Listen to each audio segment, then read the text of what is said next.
سلام بچه ها، مثل دارگون هستم. خوش اومدید یه شورت ویدیو دیگه. بچه ها این شورت ویدیو پارت دوم اسنایپ های خفنه که الان هم داشتیم لونگ بازی میکردیم. 2 تا اسنایپ تمیز زدم، خیلی خفن بود. بعد اینکه بچه ها من بند صدا شدم، یعنی ببینین نمیتونم اصلا وایسم باز کنم چون که به این سری از مسائل حالا 21 ساعت و 30 دقیقه مونده که باز بشه. نمیدونم واقعا گارنا چه این کار کرده. من نمیدونم چرا مثلا باگ وایس میشم. این خیلی آپشن مزخرفی گارنا آورده.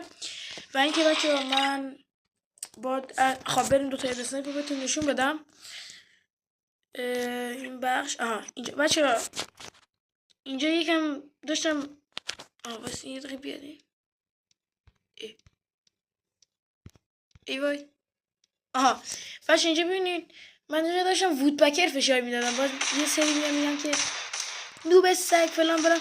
داداش نگاه کن، من دارم وودپکر فشار میدم، اصلا معلومه حس حال بازی کردن ندارم. یعنی 2 تا هدی که زدم واقعا شانسی بوده.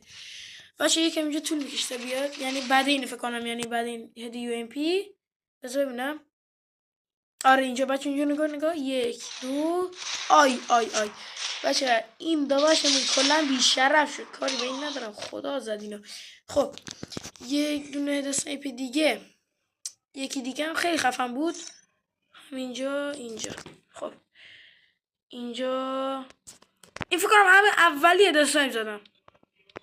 همین ای بابا همین اولین تیری که از چی میگن از تفنگ من در رفت. همین بنده خدا چقدر بد خورد، بنده خدا پشت یخ و پشت یخ زن.